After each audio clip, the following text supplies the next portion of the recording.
باپ ایک ایسی اہم شخصیت ہے جس کی قسم خود اللہ تعالیٰ نے کھائی ہے۔ وہ خاندان کا وہ مضبوط ستون ہے جو پورے گھرانے کا غم اور فکر اپنے سینے میں چھپائے رکھتا ہے۔ میرے بھائیوں، باپ وہ ہستی ہے جو بغیر کسی لالچ کے اپنا سب کچھ اولاد پر نچھاور کر دیتا ہے۔ دن بھر کی تھکن اور دنیا بھر کی پریشانیاں گھر کی دہلیز ہی پر چھوڑ دیتا ہے تاکہ اپنے بچوں کو مسکراتے ہوئے سینے سے لگا سکے۔ اس کی واحد تڑپ یہ ہوتی ہے کہ اس کے بچے اچھی طرح سے زندگی گزاریں اور اعلیٰ تعلیم حاصل کریں۔ وہ ان کی راحت کے لیے حالات کی ہر پریشانی ہنس کر پی جاتا ہے، مگر اولاد کو خبر تک نہیں ہونے دیتا۔ اگر باپ کی قدر جاننی ہے تو کسی یتیم سے پوچھئے جس کے سر پر شفقت کا ہاتھ رکھنے والا کوئی نہیں ہے۔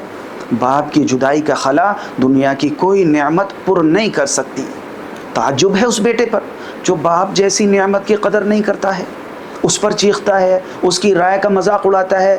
کیا اس نے اللہ کے رسول صلی اللہ علیہ وسلم کا یہ فرمان نہیں سنا کہ اللہ کی خوشی والد کی رضامندی میں ہے اور رب کی ناراضگی والد کی ناراضگی میں ہے؟ اپنے والد کے ساتھ حسن سلوک کیجیے۔ حدیث میں ہے باپ جنت کا درمیانی دروازہ ہیں۔ اب یہ آپ کی مرضی ہے کہ ان کی خدمت سے یہ دروازے اپنے لیے کھول لیں یا نافرمانی سے اسے ہمیشہ کے لیے بند کر لیں۔